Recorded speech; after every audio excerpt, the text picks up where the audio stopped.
Our next speaker tonight, as chosen by the grad class, is the person they feel can best represent who they are as a group. This year's valedictorian, please come forward, Kai Moore.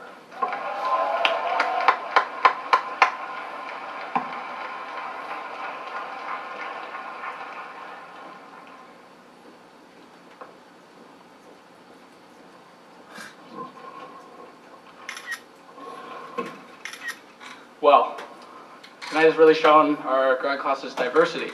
Oh, that's his best filming yet.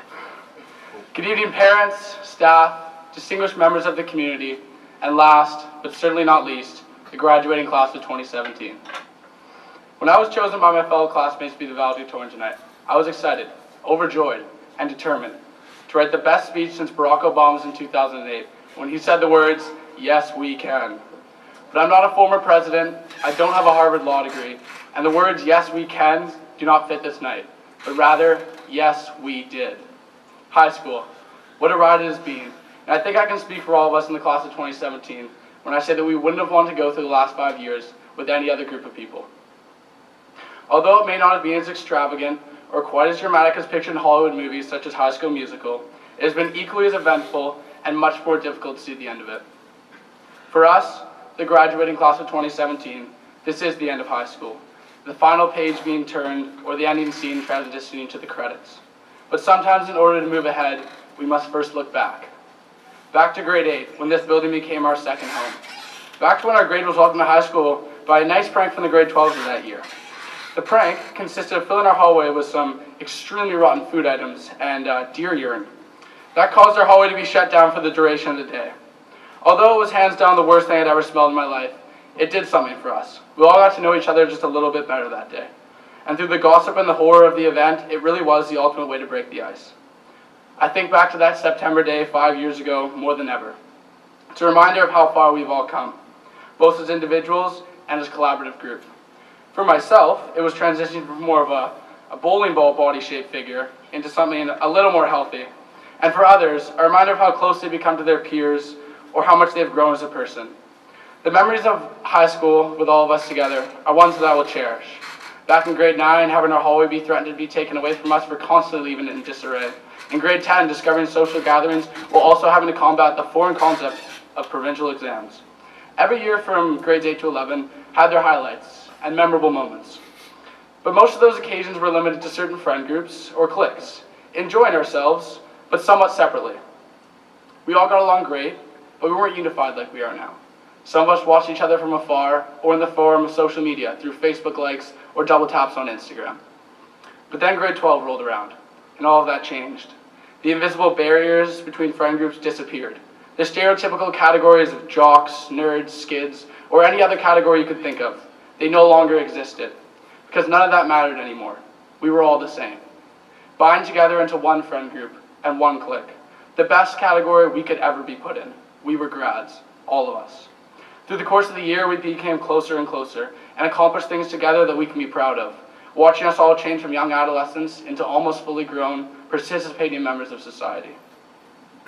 Our grad funders this year were tackled with hard work and dedication, with a collaborative goal to achieve success for one another. This kind of behavior is exactly what I've become to expect from my fellow graduates. This group of young people right here are some of the hardest working, kindest, funnest, and most selfless people I have ever had the pleasure of meeting. This is what has become the spirit of the grad class of 2017. We pick each other up when we're down and celebrate harder than anyone when we're up.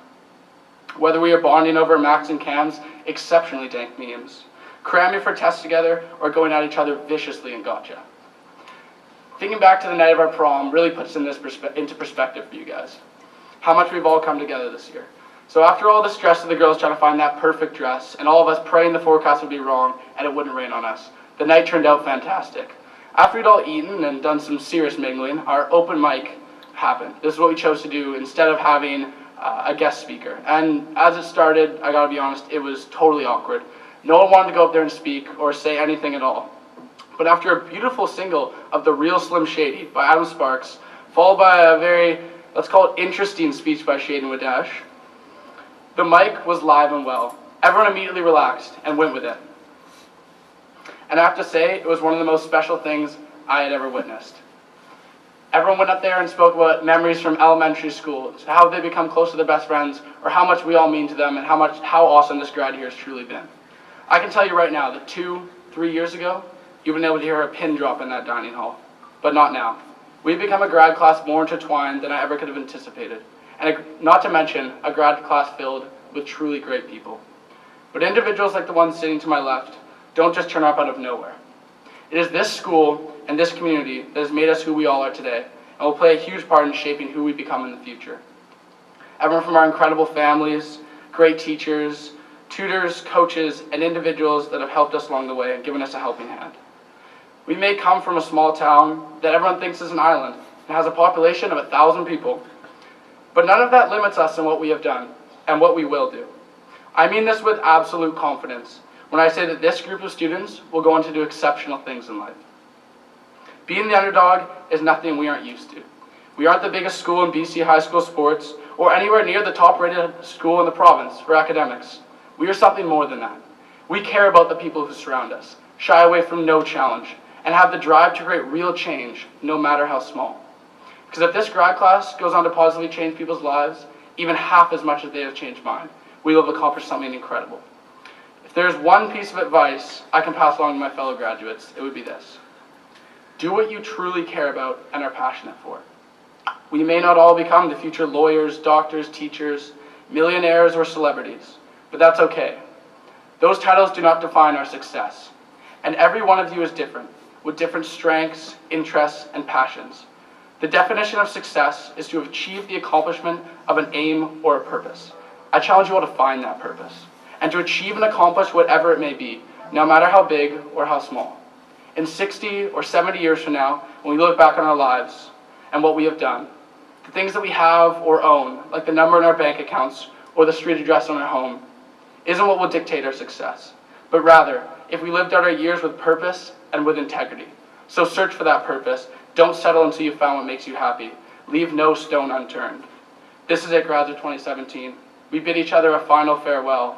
Turn the final page of high school, say yes, we did, and then pick up our newest and biggest read of all, the Book of Life. Thank you.